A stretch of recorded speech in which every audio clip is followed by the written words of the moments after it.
Okay, so my practice is to start right on time, and so it would be best if you arrive here a few minutes before 9:30 and not at 9:30. Okay,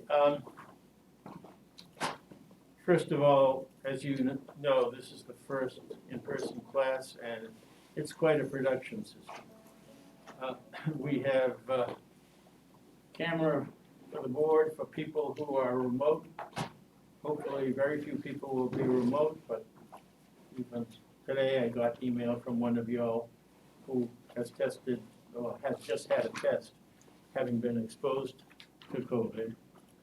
And it's necessary for a few people to attend remotely in any given class, although nobody will not be okay for people to attend remotely as a rule. In any case,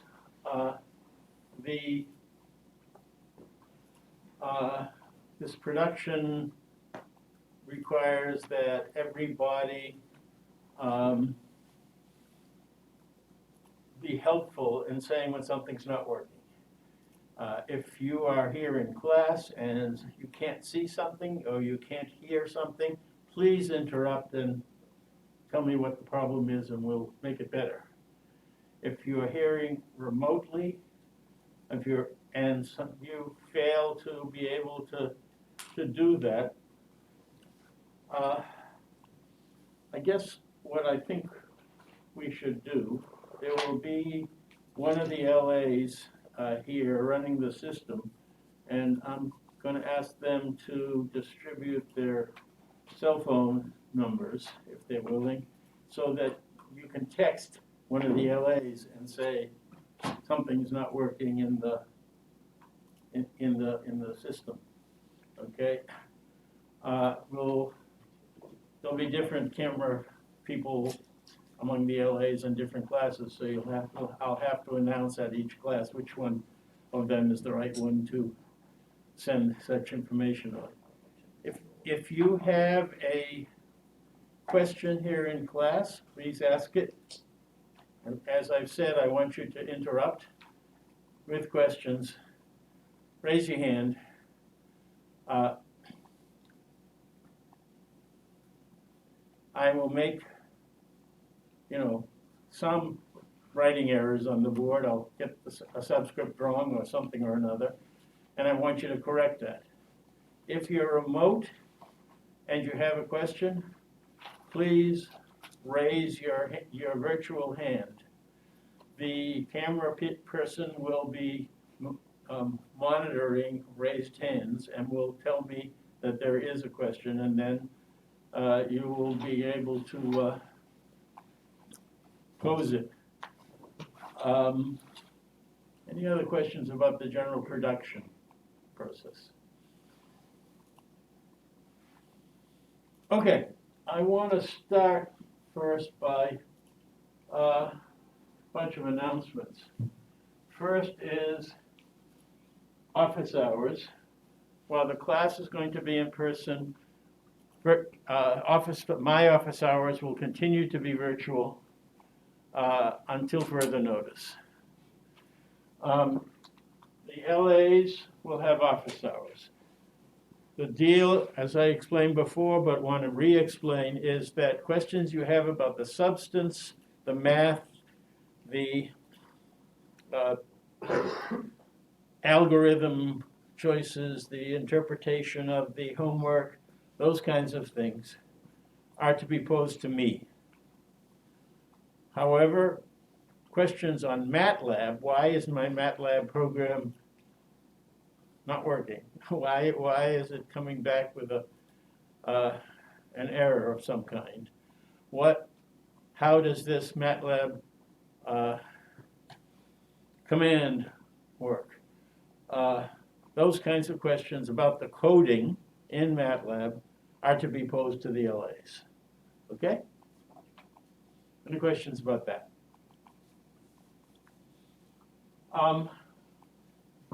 I want to summarize the assignments that are out there already and one that's about to be uploaded later today. Already you have seen an assignment that is to be done not as a computer program on derivatives and tensors. It was due at the beginning of class a few minutes ago. I will go through the solution of it in a minute. The second assignment was to have been done by now, and that is you need to get the latest version of MATLAB, the one that UNC is distributing, onto your computer. Okay? If anybody has not understood the instructions provided on how to do that, you can ask the LAs for help on that. But basically, the university offices themselves provide that software to you. There's nothing to pass in on that. It's just that you must have it on your computer. There is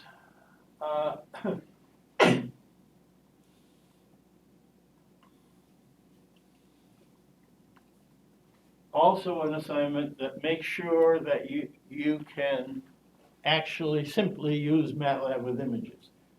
Basically, it says read in 2 images from the web. So you get practice in reading them in.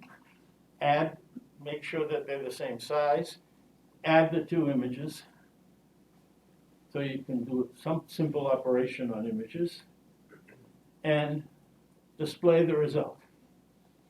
So that you can display the result to yourself. Okay?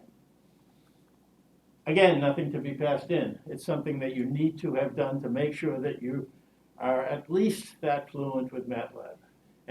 And that experience is due to have happened by next class.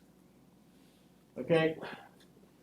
The first sort of substantive assignment is one that asks you to read in an appropriate image, turn it into 128 by 128 size, and then run a program that will be provided as part of the assignment with the objective of your program producing the gradient magnitude squared at every pixel in that image. Okay, so you're going to be given a program that takes x derivatives and y derivatives and does so at a specified spatial scale, and your job is to produce an image. And the way these assignments that have something to be passed in are going to work is, in some cases, I will ask you to produce a written report with maybe with some displayed images printed in your written report, and those will be submitted via Sakai. But the deal is that there's a program called the MATLAB Grader. Okay, and Andrew next class will explain how you use the MATLAB Grader. Okay, but the idea then is that this MATLAB Grader is something that allows you yourself to give it inputs and to see the outputs. Okay, and then when you're ready to pass in the program, you submit it to the MATLAB Grader without inputs, and we have this set of inputs that you will not know what they are, and you will be graded on the basis of whether your program produces the right outputs, right? Okay, so that shot is the first use of that will be for this gradient magnitude squared program. It will be distributed later today or early tomorrow on Sakai, and it will be due 2 weeks from today. Okay? Questions on any of that?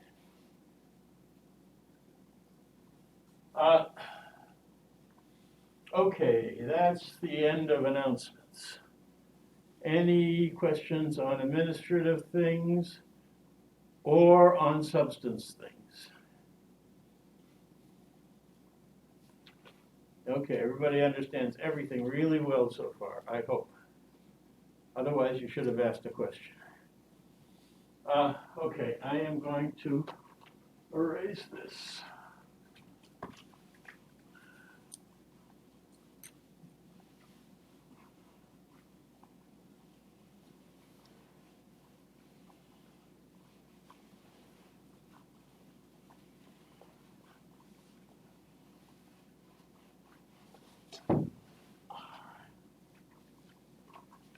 All right.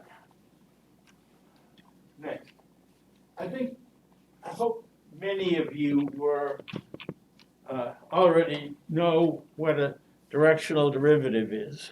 Okay? A first directional derivative in the x direction is just the rate of change in the x direction, otherwise written as di by dx, right? First directional derivative in the y direction is di by dy. But the notation,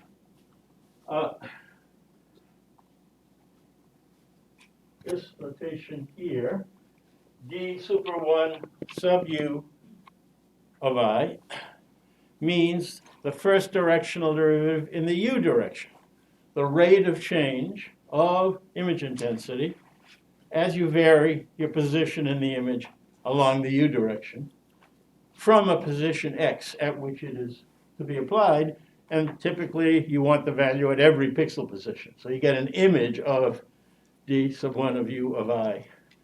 So that thing is an image of first directional derivatives in the u direction. Clear? So the subscript means which direction. And d2 is the second derivative operator. Okay, so without subscripts, dk of I, d super k of I, is a tensor, right? And it's a tensor evaluated at every image position. But with subscripts, it's a scalar value at every image position. And d2u of I is just another way of saying I have an image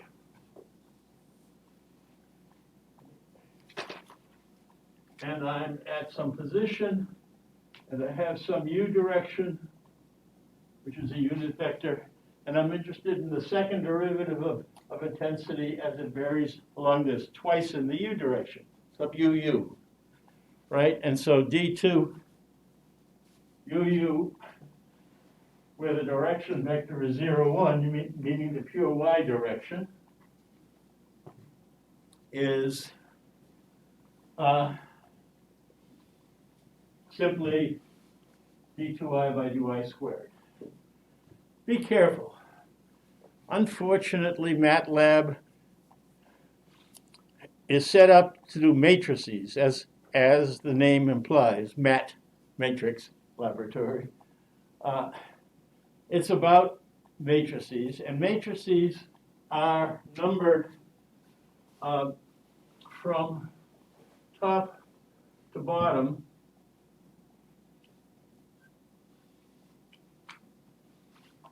one to n, and the row comes first, and from left to right, it's a square array, then it goes from 1 to n that way as well, and the column is second. But coordinate systems are understood this way,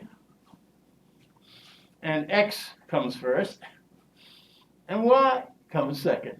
And I'm going to be talking in terms of coordinate systems and not in terms of MATLAB. So you always have to swap the x and the y between MATLAB and ordinary coordinate systems. Moreover, the sense of these,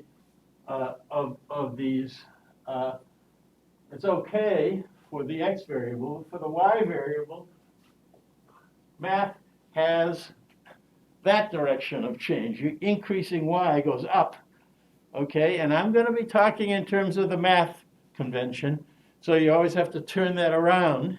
And the final thing is that MATLAB has one origin indexing, and typically we want zero origin indexing for mathematics.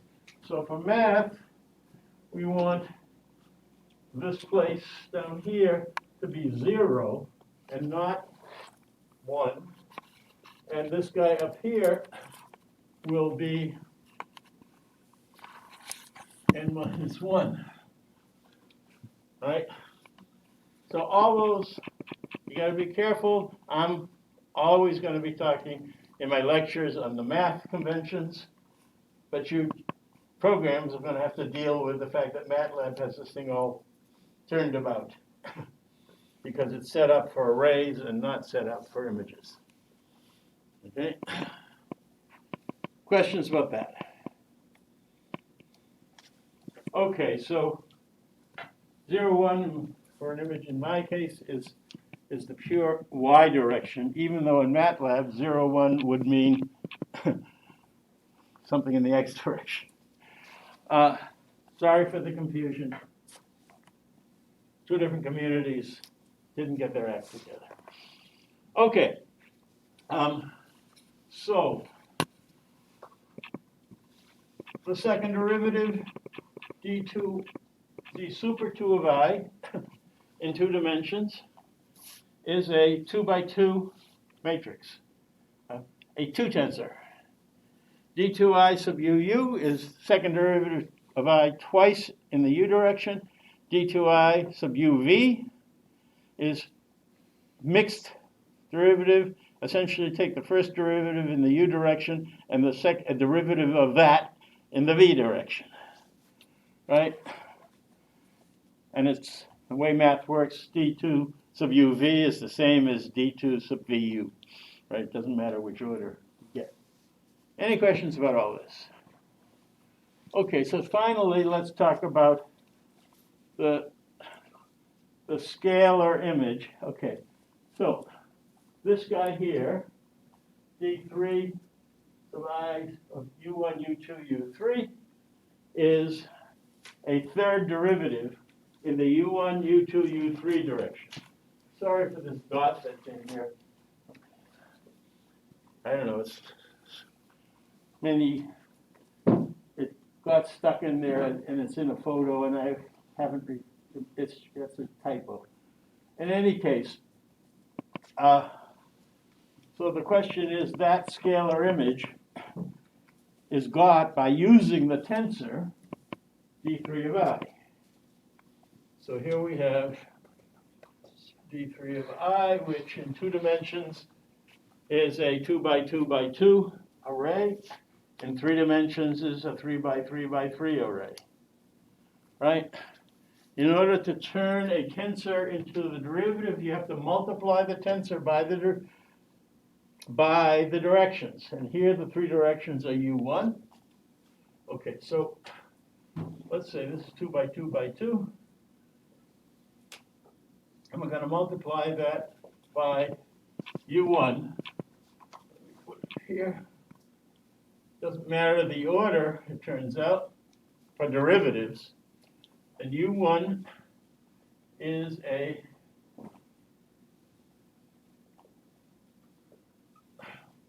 represented by a duple, right? And when you and so this is a 2 by 1.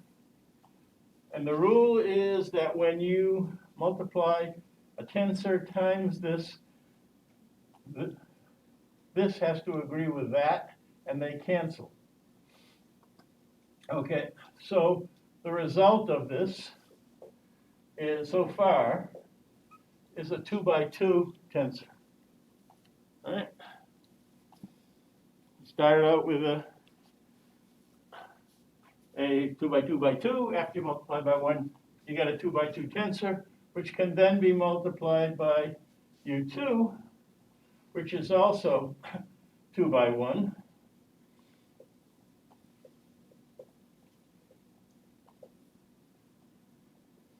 And at that point, you have a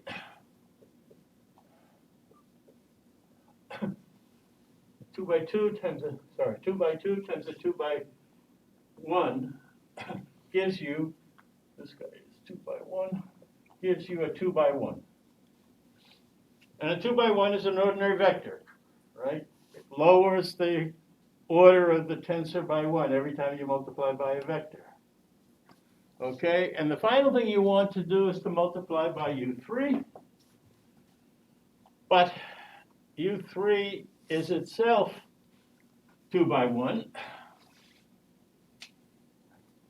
And you can't multiply a 2 by 1 times a 2 by 1 because there's no agreement of those two numbers.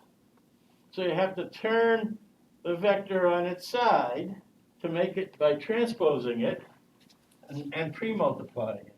So now instead of a 2 by 1, you have U3 transpose, which is going to look like U31, U32. And now you can multiply. Okay, and so this is the answer that you should have got. Yes?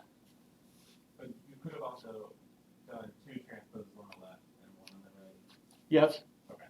So as long as you have 1 on each side, you can kind of do whatever you want. Yes, that's absolutely right. Good point. Other questions on this first part A?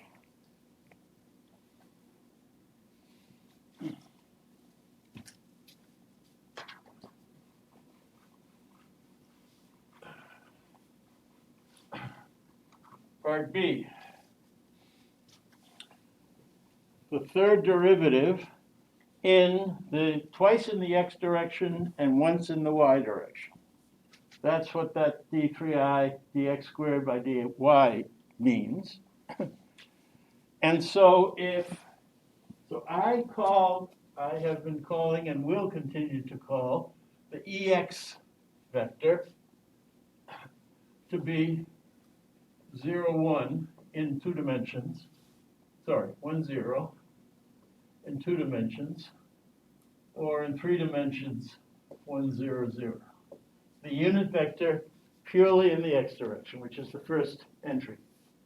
And EY is 0, 1 in 2 dimensions, or 0, 1, 0 when we're in 3 dimensions. EZ, when we're in 3 dimensions, is 0, 0, 1. Huh? Clear? And so the first thing to note is that the tensor capital D super 3 of I, without any subscripts, for 2 dimensions has 8 entries. 2 times 2 times 2. Right? In 3 dimensions, it has 3 times 3 times 3, 27 entries. But this is, and this is one of the entries. Every mixed partial derivative, or unmixed, appears in that tensor. That's the whole idea of the simple thing about the tensor. And so one way to think about this is all you need to do is to pick out the value in the tensor that happens to correspond to the xxy, which is for the first index, it's the first is index number one, the value 1, for the second index 1, and for the third one 2, because y is the second variable. Or written in terms of the tensor itself, it's d3i times ex times ex times ey transpose. Right? Any questions on that?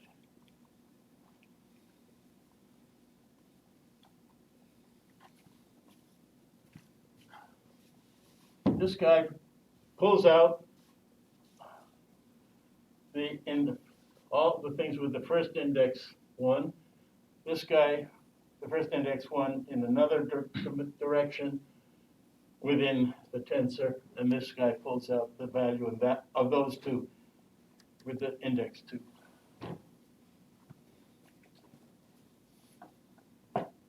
Any questions? Okay. I now assume that you understand how to do directional derivatives using tensors. And we'll be using that in the course.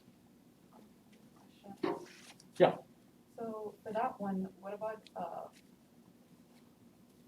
having like one EX and one EY on that side and then EX transpose? It doesn't matter, right? It doesn't matter. Strictly speaking, absolutely strictly speaking, the way that thing is written, d3i by dx squared by dy, you really mean one x, then another x, then a y. And if you really meant the other one, you would write it d3i by dx by dy by dx, for example. Yes, strictly speaking from the notation, what I said is so. But what you said is also so, simply because mixed derivatives don't depend on the order of the subscripts. So the value that you would get would be correct, even though, the literal interpretation wouldn't be. Okay. Seems to be working from the production point of view. Good. Okay. So I am done with discussing assignments.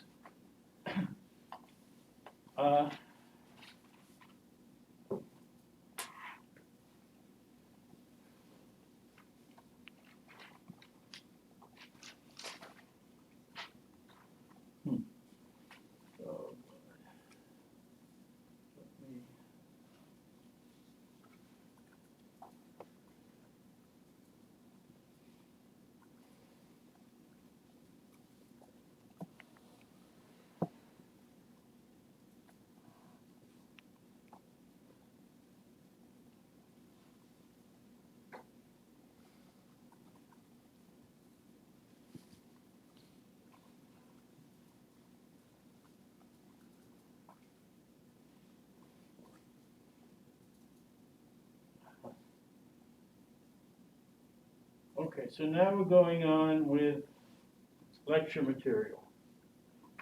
Okay?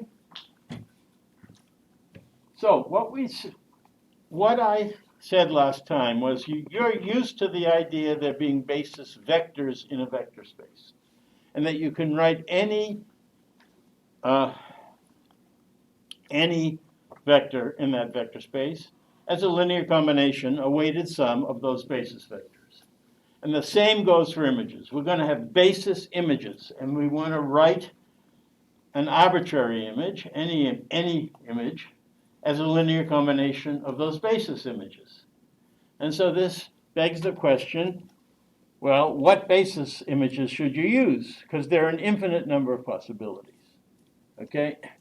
And the answer basically is you want ones that are computationally effective. What do we mean by computationally effective? Well, I mean in terms of computing time and in terms of storage space, they're not particularly burdensome, right? And so we're looking for a good set of basis images from that point of view. But also, what are we going to be doing with images? Well, we're going to be operating on them. We're going to be wanting to turn them from an initial input image into a edge strength image. That's what your assignment 4 is about. Is about turning the original image into gradient of the image square image. Okay? So when you do that, you have to computationally do that work. And images are big things, right? To make your life simple and fast enough for your assignments, you're going to be mostly working on 2D images, and they're going to be small, like 128 by 128, just to save you computing time. But the real images that you're going to get, whether it's a medical image like a CT image, or whether it's an image that I take with my cell phone camera, or whatever, are going to be, 1,000 by 1,000, 2,000 by 2,000, big things, and 3D ones, like we're going to quite possibly be using a CT image that might be 512 by 512 by 128. That's a lot of voxels. And doing things sort of voxel by voxel is going to be very time consuming. And so we're going to be interested in ways of making these application of these operations, such as producing edge strength, fast. And all of those will be accomplished by choosing a good basis. And so our question now is, what's a good basis? But let's first of all think of some of the bases that we've already seen. Okay, so we've already seen the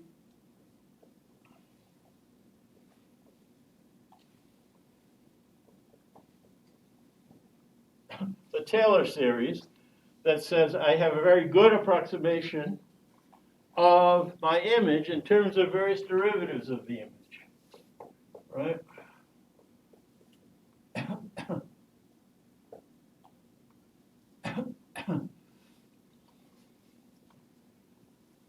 The first term was I of x0, but I'm going to write that as I of x0 times 1. And what do I mean by 1? I do not mean the simple scalar value 1. I mean the image 1, which is all ones, 1 everywhere. Every pixel has the constant value 1, right? So just for to remind you, I'm underlining it to say it's an image, right?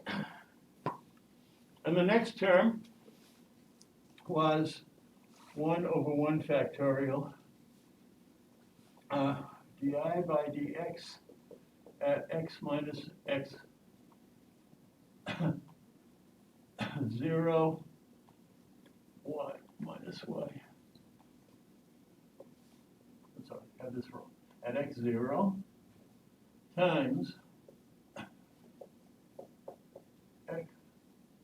x minus x0 times y minus y. I'm sorry, no y. This thing. And then there's another term that's 1 over 1 factorial di by dy at x0 times y minus y0. Okay? Right, those were the two terms using the two entries in the D1 tensor. Right? And the point is that this thing is a coefficient of this thing, which is an image. What do you mean x minus x0 is an image? Well, you have any particular place in the image. That pixel has an xy. Take that x, subtract x0 from it, and that's the value in that image at that pixel. Right? So, this guy, I'm underlining as a tuple to remind you that it's a basis image, the x minus x0 basis image. Likewise, over here, y minus y0 is a basis image. It's evaluated at every xy in the image, every discrete xy in the image. Okay? So far, I've got three basis images. One's x minus x0 and y minus y0. And so I'm doing exactly what I said I wanted to do here. The AKs are these coefficients. So here's A1, here's A2, here's A3. And the psi super Ks are the basis images. Psi 1, psi 2, and psi 3. Okay? And then, just to write another term, there are 3 more. There's 1 over 2 factorial times d2i by dx squared at x0 times x. And I'm being careful here. These are underlined, and this is the x component when it doesn't have an underline.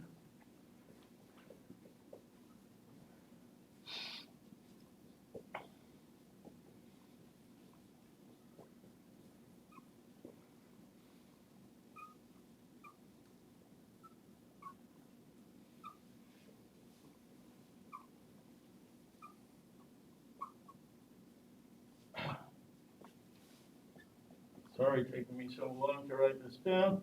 That's why we have notations.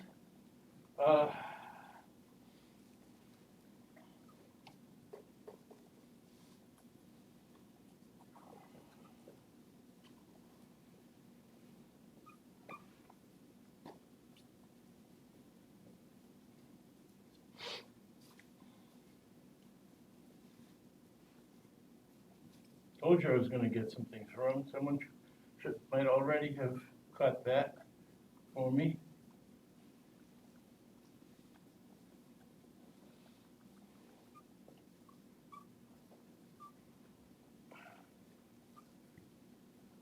Okay, when we multiply the vectors Ex twice against the tensor,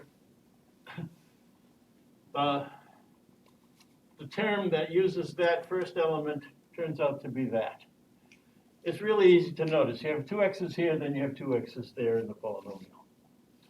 If you have an x and a y here, you have an x and a y here. You have a y and an x here, you have a y and an x there. 2 y's down here, you got 2 y's over there, right? But the major point here is that this is a coefficient, and this is a basis image. At every pixel, you can find its xy, you evaluate at that pixel xy, x minus x0 times y minus y0. Likewise for this guy. This is a coefficient, an a sub something or another, and this guy is the basis image.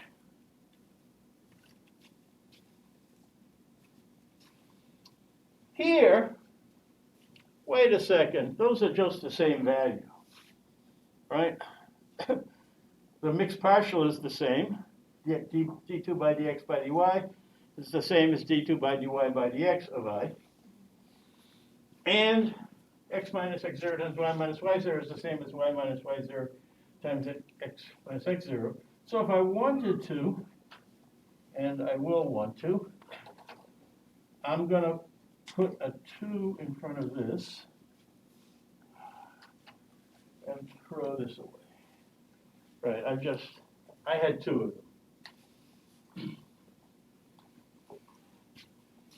So now I have 2 times 1 over 2 factorial times this guy is a coefficient, and this guy is a basis image. So far in the Taylor series, I have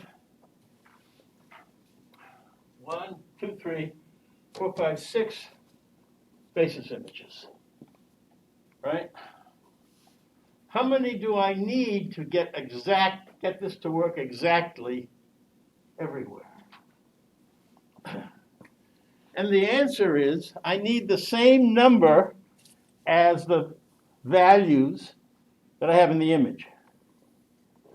So if I have an image which is capital N by capital N, a 2D image, there are n squared independent entries in that image. And so I'm going to need n squared of these terms in order to fully accurately get my image right. And although the Taylor series is great in a very small area, small neighborhood, if x0 is here, around there, you're not going to need so many to get almost all the remaining a sub k values are going to be nearly 0 after just a few of them. For things that are far away, I need a zillion of those terms, pretty much all of them. Oh my God, a Taylor series with, 1,000 by 1,000 image with 1,000,000 basis images? No way do I want to do that, right? So Taylor series is great for local evaluation of values in the image, but crummy as a global approximator. We don't want to do that. But what I hope you've understood now is that these things like the one image, the polynomial value image, and so on, are images. They're understood as things that have a value at every pixel. And the same goes in 3 dimensions, except you have even more voxels to deal with. Yeah, questions? So if you were to try to estimate the whole image with a polynomial, would you want to place x0 in the middle of the image so that it spreads out? Would that be optimal? That's a good question. The answer is that's probably what would be best as a single choice, but it would still be nowhere near good enough. And so instead of doing that, what you would need to do is divide the image into patches.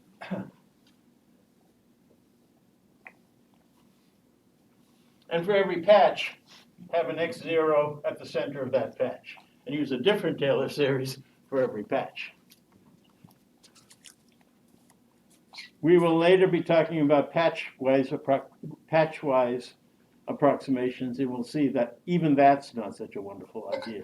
But if you're going to use Taylor series, that's what you'd want to do. Okay? Other questions? Okay, so there's another basis image that we've already been talking about, but didn't name as basis images.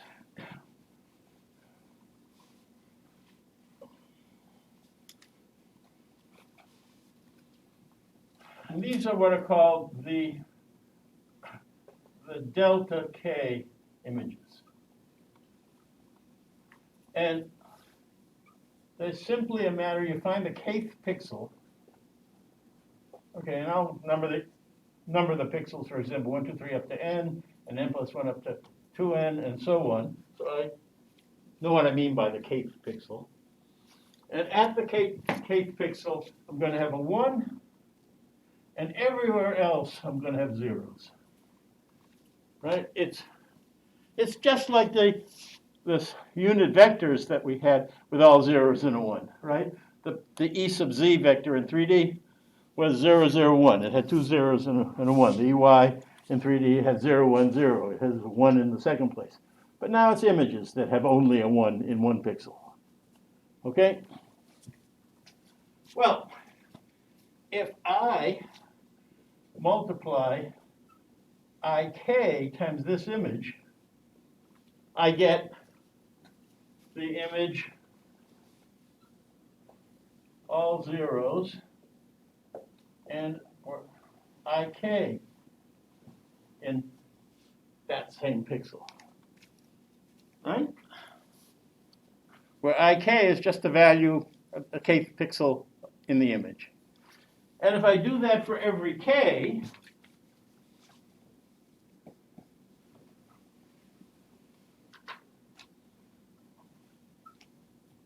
okay, this guy's an image. What I get is an image that has I1 here and I2 here, where k goes from 1 to, in this example, for an n by n image, 1 to n squared. The number of total pixels. Okay, and so look, I've done what I said. I got these basis images.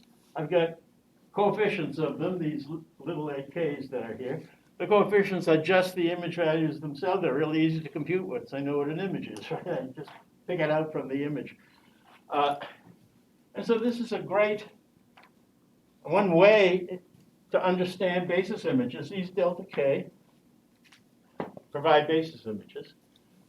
But wait a second, they're unbelievably local also, right? They just tell you what any given one of them, one of those basis image terms, gives you only the value at one position. And so again, if you want values at other places, not just at the pixel values, but we've talked about the fact that we may need to interpolate at XY positions other than pixel values. And we want it to work with an interpolator. We're going to need, again, to sort of do this patch by patch, or even pixel by little region of pixels by little region of pixels. And that's what we do in interpolation often. We have a particular pixel array. We have some pixels, and we want a value at the X, not at some pixel. And so we just use the nearby group of 4 pixels to interpolate. And every time we have some other place in the same image, and we want a value here, well, we can't interpolate from these 4. We have to interpolate from these 4 pixels that are elsewhere in the image. And we'll be doing that kind of thing. We'll see ideas of bilinear interpolation, so-called, or in 3D trilinear interpolation, to do that. But anyway, the major point here is you've already seen 2 sets of bases, the Taylor polynomial basis and the delta basis images. And neither of them are adequate as global systems. And we really would like ones that a single set of basis that you will need only very few of these basis images, and it'll work for the whole image space. Clear what we're after. Any questions?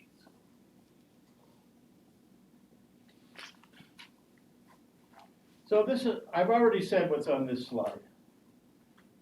I am asking which basis functions. I want ease of applying operators.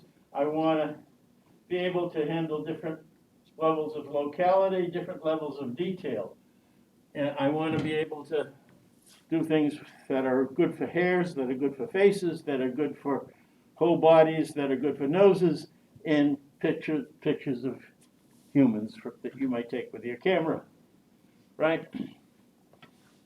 And we want to do it with few basis functions, and we want to do it for various operators that we want to carry out in an image. And because there's one family of operators that captures a large fraction of the total operators we want, they're called the shift invariant linear operators, we're going to want to ask the specific question, if you have a shift invariant linear operator and you want to be able to apply it, how can you do that efficiently?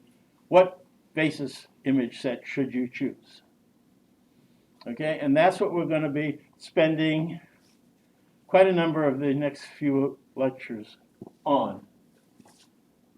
So the matter on the bottom says, it turns out that you can understand objects as taking positions on a sphere and mapping them onto objects' surfaces, their positions. So a given unit sphere position maps onto an XYZ at the corresponding position on this object. And that mapping, you can also take the same basis mapping functions for as well. And I'm not going to say any more about that. If that's confusing, we'll put it aside sometime in Comp 775. If you take it after this, it'll come up again.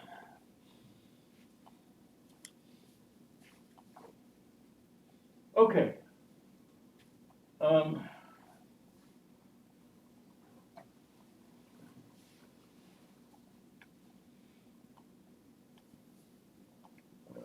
know how to get this out of here. Someone can tell me later how I remove that. But anyway, this is, okay, so I've talked about shift invariant operators, and I need to define the notion of a geometric operator and being invariant to it. Yes? I'm not sure if you meant to do this, but I think you're on mute on your Zoom. I'm on mute? Yes, that's what I intend. Thank you. Oh, sorry. Yeah, the microphone's here. I see. Okay. Wonderful. Thank you for being sensitive to that. Yeah, this had to be a mute, although there'd be crosstalk. Okay. So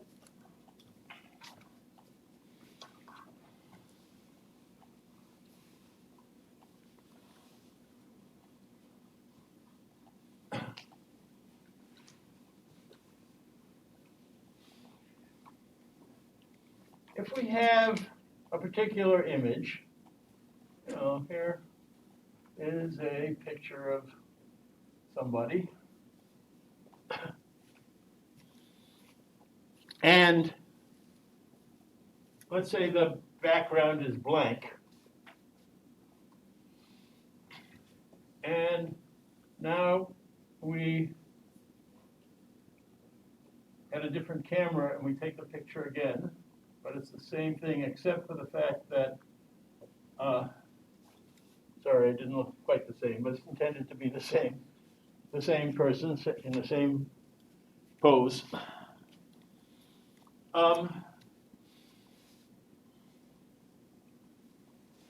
This is a geometrically translated or geometrically shifted. Shift and translate means the same thing. Version of that image, right?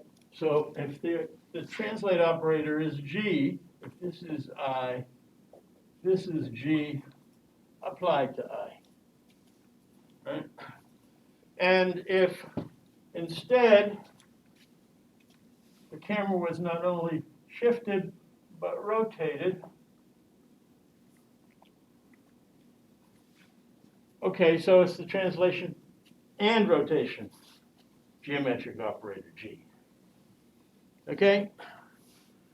And we say something is a particular operator is shift invariant if, or G invariant, if it doesn't matter whether you, okay, sorry. So you have an operator T that we're going to be concerned with. So T might be noise removal, or T might be sharpening, or T might be edge strength calculation.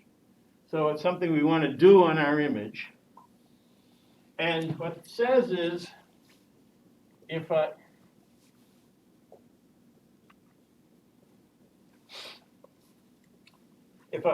for example, shift the image and then apply the operator, I get the same as if I apply the operator on the original image and then shift it. Right? That's what it means to be G invariant. Okay, the operator capital T is G invariant if for all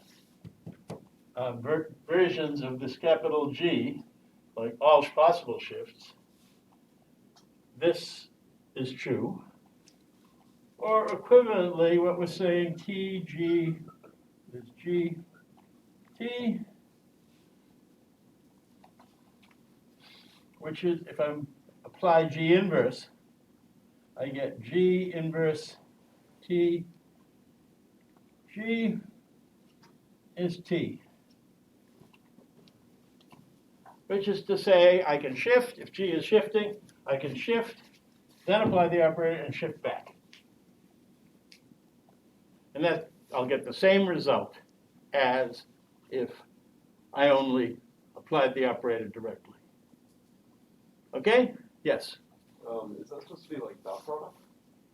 Nope. It's application of an operator. So is that like the open circle? Is that how we indicate that? Open. Because it's like an open circle. Yeah, all of these are open circles. Sorry. That was supposed to be. So, is that what you were asking Yeah. about? Is that like how we indicate that as an operation onto the image? Yeah, it's a standard mathematical symbol for the composition of operators. Okay. It turns out, for example, that matrix multiplication is an operator. And so the application of one matrix and then the other is calculated mathematically by the matrix product. But since matrix operators can be understood as transformations on images, you can equally leave the circles out and think of it as multiplication, or put the circles in and thinking of it as the application of the operator represented by the matrix. Good. Okay, so now we know. So this says, you see in the math literature, they call this equivariant, and they use invariant for something different. But we're going to be using the engineering term shift invariant, rotation invariant, scaling, spatial scaling invariant, and so on. And we are going to be especially interested in the shift invariant operators. Now the next thing is, what about a linear operator, T? I've defined what it means for T to be shift invariant.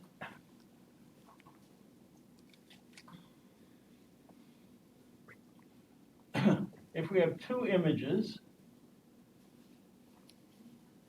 and we want to apply the operator to the sum of the two images, a linear operator says you can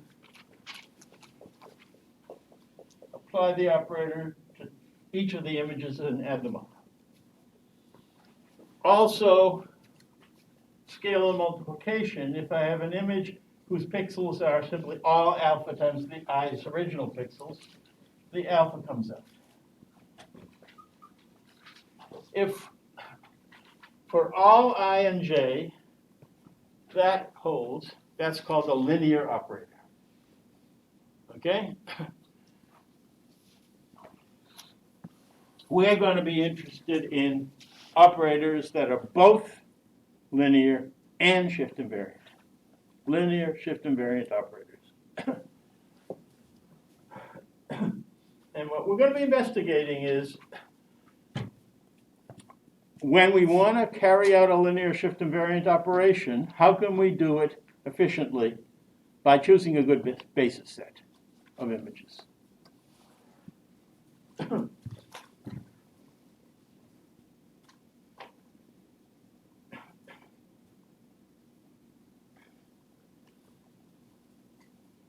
don't know how I can get this to go away.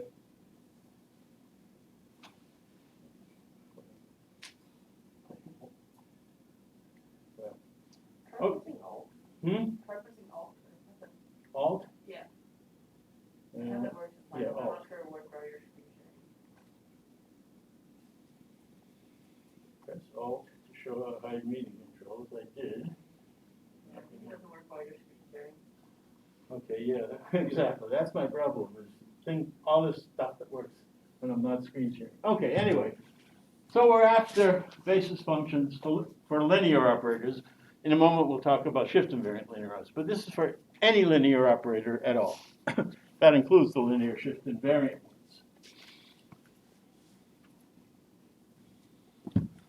ones. So consider applying a set of linear operators, T sub j, on images that are decomposed in terms of the basis images psi k. Okay, so when we apply T sub j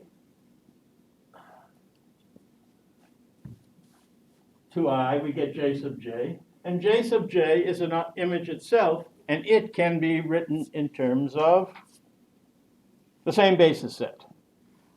So the application of the jth operator is supposed to be able to be represented in the same set as the original image was. And the general question is, well, how do we compute these b sub jm's? We know the a sub k's for the original image. How can we figure out what the coefficients are of the same basis functions? Okay, and when we apply linearity, the tj passes through, when you apply it to I, passes through the sum. That's here. And it passes through the scalar multiplication ak. And so you get the sum of ak tj of psi k of x. So it matters what the result is of applying the jth operator on the kth basis image.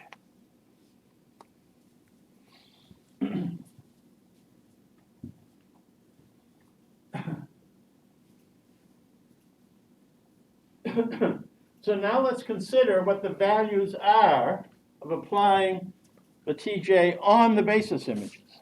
When you apply tj to a basis image, you get a basis image. To basis image, you get an image.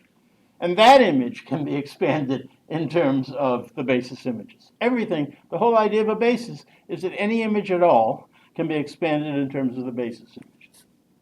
And so this place here says that the jth operator of the kth image is also going to be able to be expanded in terms of the psi m's. And a little bit of linear algebra, which I'm not going to go through, says that the result of tj and I is going to have coefficients of each of the psi basis images that are each done by a matrix multiplication. Yeah. Do we ever see basis images, or are they just there for us to compute? We'll see some. In fact, since you asked,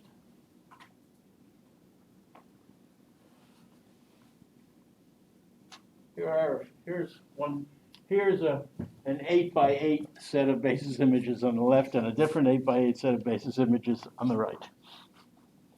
Okay, these turn out to be basis images that are, the ones on the left have to do with cosine functions. Why cosine functions? You'll see. Okay?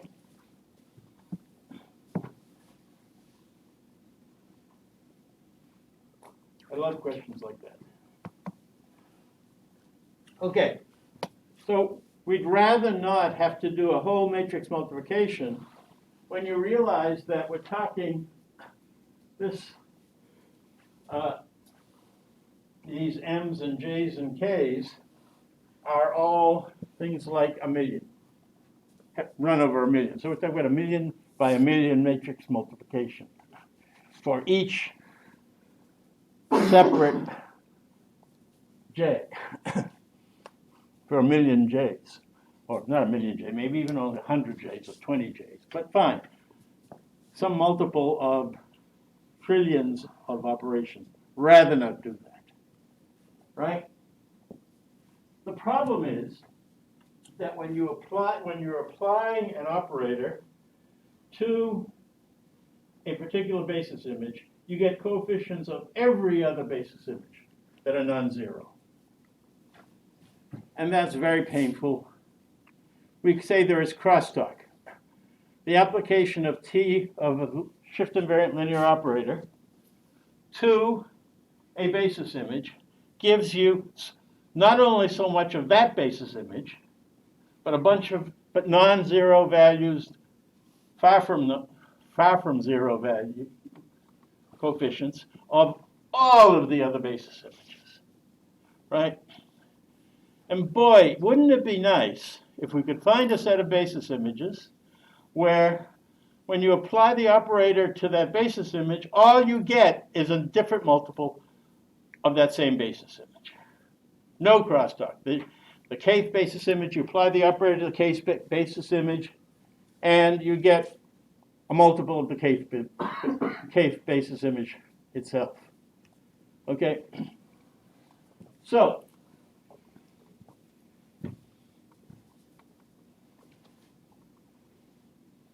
push this out of the way so you can see the bottom. We want to avoid this crosstalk.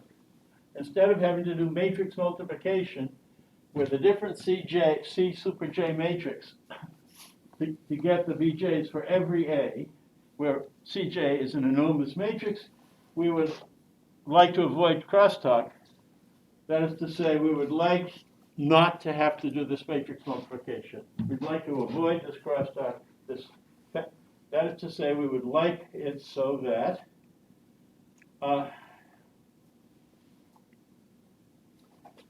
T of psi k is simply some scalar times psi k. When you apply the operator T, all you get is a scalar multiplication. That scalar is going to change depending on which J I have, which operator. Different operators are going to have different lambda k's, but what I want is for all shift invariant linear operators, all I need to know are the lambda k's, and I have no crosstalk, meaning when I apply T to any of the basis images, all I get is a multiple of that basis image. Lambda k is the multiplier. Well, this property will mean that if I of x has coefficients ak of the psi k's, then T of I of x, each separate component image, will simply be multiplied by its lambda k, which is to say the coefficients in T of I will be simply lambda k ak for each k. Much, much easier, right? Simply, instead of a whole matrix multiplication, it's just element by element multiplication of the component coefficients. But that, what do we call the mathematical term of a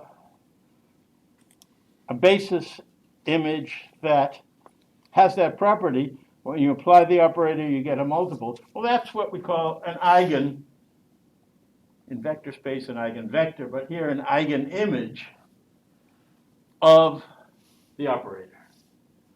Operators that behave this way, shift invariant linear operators, will have eigenimages. In fact, any operator, even if it's not shift invariant but it is linear, will have eigenimages. The lambdas of k's are called the eigenvalues. The basis images that you have identified as these are the eigenvectors, the eigenimages. And the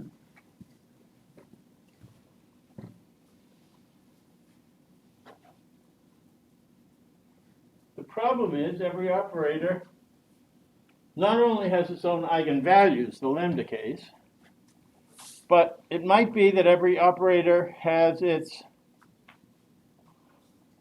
own eigenimage set. So depending on operator, we need different eigenimage sets.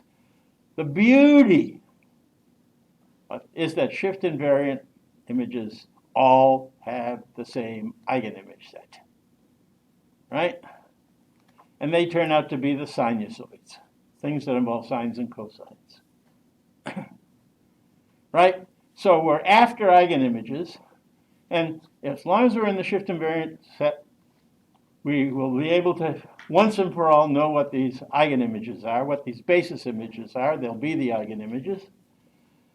And then to apply any operator to an image that has been decomposed as coefficients times these eigenimages, you'll simply know for that operator what the eigenvalue array is, and you'll multiply for every element, for every basis image coefficient, a sub k, you'll simply multiply that a sub k by the corresponding lambdas of k associated with that the eigenvalue associated with that operator, the kth eigenvalue.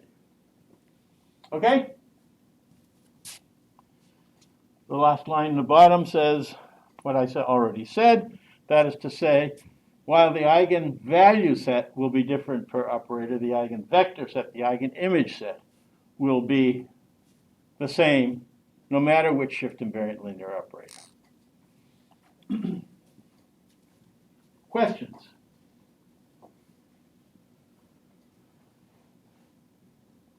Yeah, could you explain again why there's crosstalk if we're not using eigen images? Well, I mean, check any one of our examples. If our basis image set was the delta images, so they just had one. And let's say blurring was the shift invariant linear operator. So we have an image, here's a basis image. It's 0 everywhere and 1 there. And when we blur it, it becomes non-zero in a region around that. And that involves all the pixels inside this region. Right? So you have to, does that answer your question?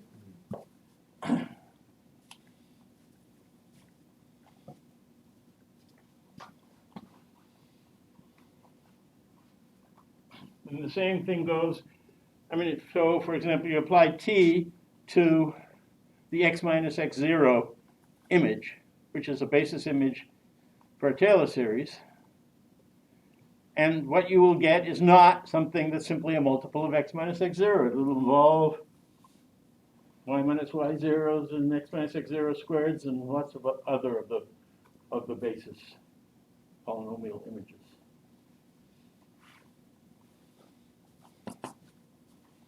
Okay.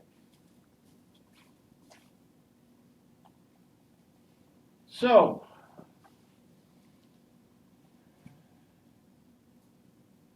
what I will tell you by fiat, I'm not going to prove it in this class, is that for all shift invariant linear operators, sinusoids are the basis images. And in order to do that, we need to take a little bit of a reminder of how the sine and cosine functions work. Okay, and so that's what we're going to do here. So it turns out, if you one way of understanding these basis images are that there's a basis image cosine of 2 pi nu x, and another basis image that's sine of 2 pi nu x, and nu is the frequency, right? That Greek symbol nu that looks like a curly V is not a V, it's a nu, nu, the Greek letter nu, and it corresponds to frequencies, and we'll be interested in basis images at various frequencies. Okay, so there's a number of frequencies that we're going to be concerned with, and there's going to be cosine of that and sine of that.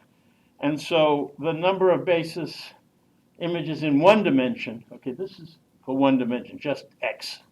We'll get x and y in a minute, but a signal, a function of just one variable, is a kind of image. We're going to be talking about 2D and 3D images, but this is a 1D image, right? It's simply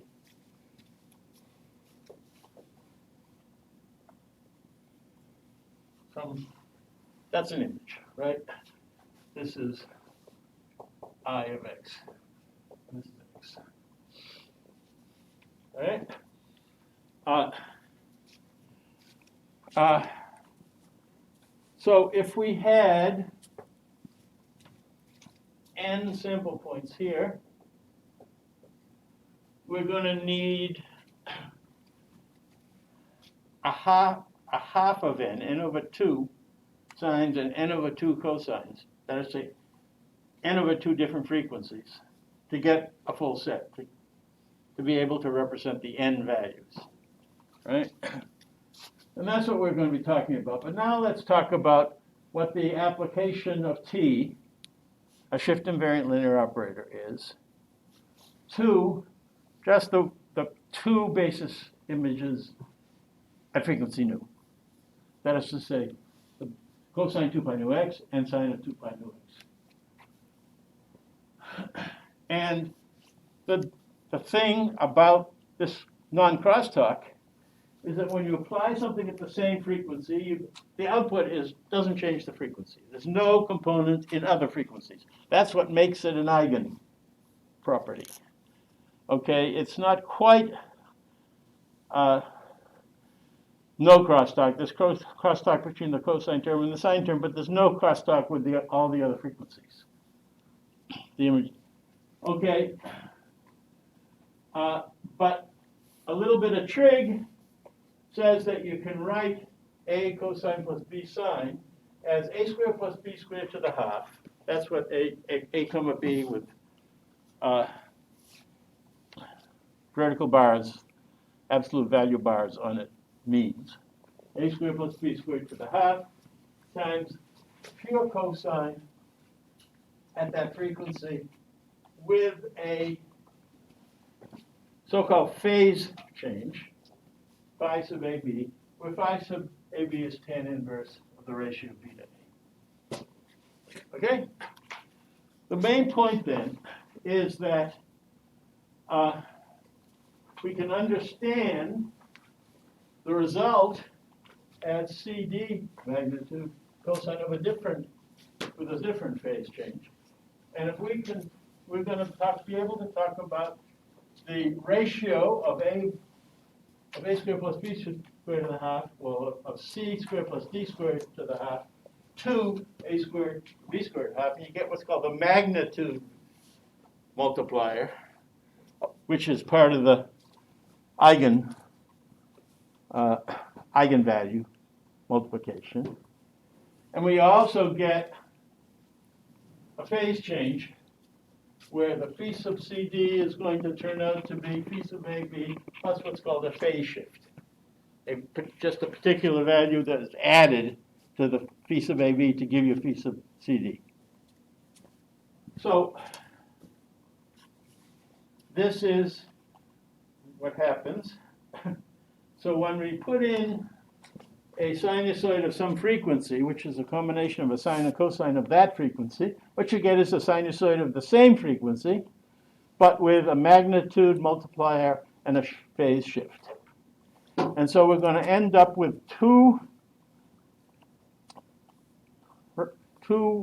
representations of the eigenvalues. One is the magnitude factors for t, and the phase shift values for t at any particular and overall possible n over 2 nu values. Okay, so the eigen is a little bit funny because it comes in pairs of basis images. Fine. We're done.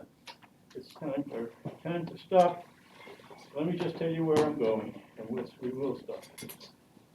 Okay. So the final thing I want to say here is that there's some assigned reading in the next slide, and it's in the Birchfield book. I told you about that earlier, that there was going to be some assigned reading. And all the stuff that I've said so far is said in a slightly different fashion in the Birchfield book, and you should read those sections of the Birchfield. Done for today. See you next Tuesday.